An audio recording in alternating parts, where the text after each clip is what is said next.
This blog is brought to you by Jennie Smythe, founder and CEO of Girlilla Marketing.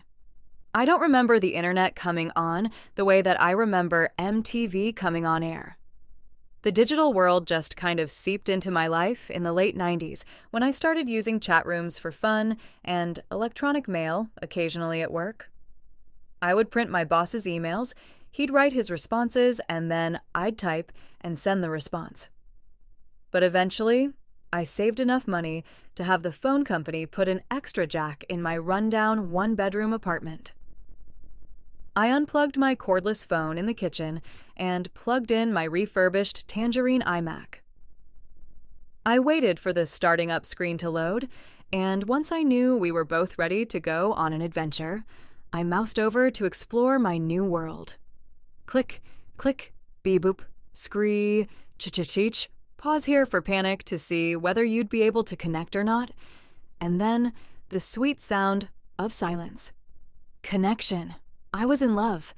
Not only was I able to entertain myself, but I was also able to research and learn about things without relying on outdated books or talking to people I didn't want to. I was able to keep in touch with friends in other towns and make friends with people I never intended to meet in the real world. This was a new frontier, and as the youngest generation in the workplace, we were explorers and navigators, translators of the new language, not unlike my beloved Gen Zers now. We relished in stumbling onto the weirdest sites, and without the ability to share in the moment, our water cooler conversations came alive at work the next day while ignoring eye rolls from the boomers who just didn't get it. We lived without an algorithm, no reason for seeing what you saw. Good or bad, it was a gamble with every login. I was still in my teens when I moved to Los Angeles on my own. As a mom now, I'd say way too young. But you couldn't tell me anything then, and it's still pretty hard. The bulk of my day, usually more than half of it, even without a smartphone, was taken up by work or driving. So, at the cost of sleep, the internet became a gathering place for girls like me just as much as the bars and clubs I got into with my fake ID. Your name tag at this new congregation was a homepage that you designed.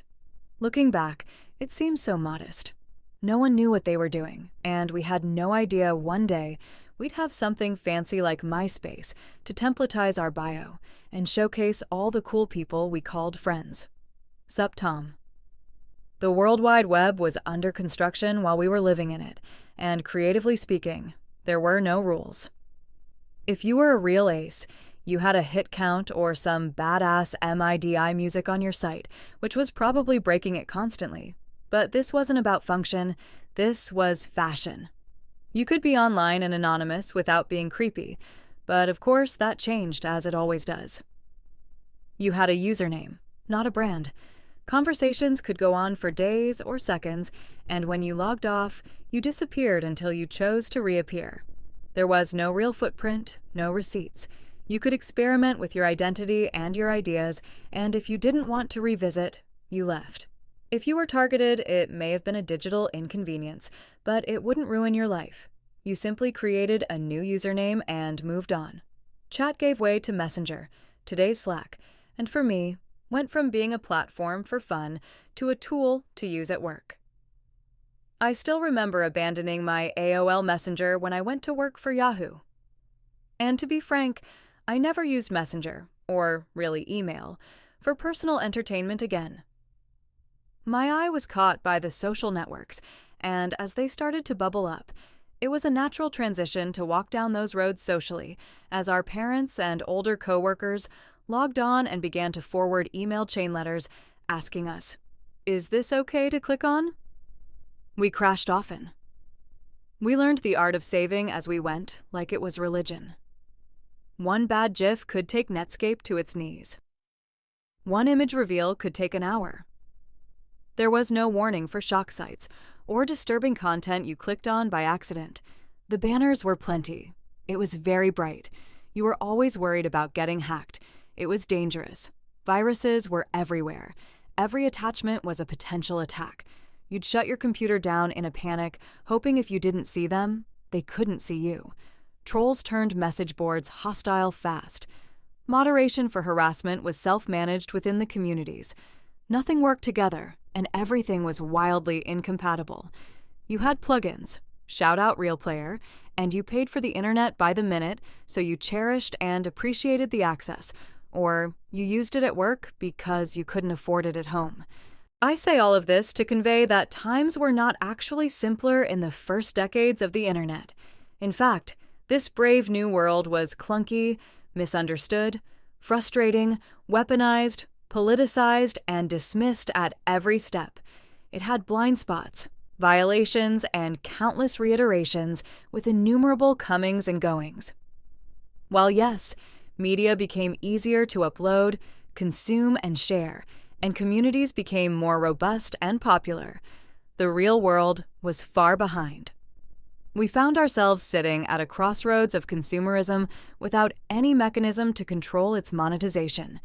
They got scared, and instead of working with what was working and fixing what wasn't, they tried to shut us down. But for us, the kids growing up with the first taste of infinite media without gatekeeping, we were never going back. We loved the internet and what it stood for. Freedom. The infinite loop of progress we are experiencing right now is not new. It's a cycle across all generations. We asked for regulation, controlled search, data security, and IP compensation. We asked for a way to reach users, a way to make money. We got it all. Then we fight to stay relevant while rebellious alternates grow and the younger generation claims revolutions for themselves. We watch from the sidelines as new technology is born that we don't understand. Change is hard. Advancement is scary. Admitting what worked isn't working anymore, and saying you aren't sure how the new thing works is difficult.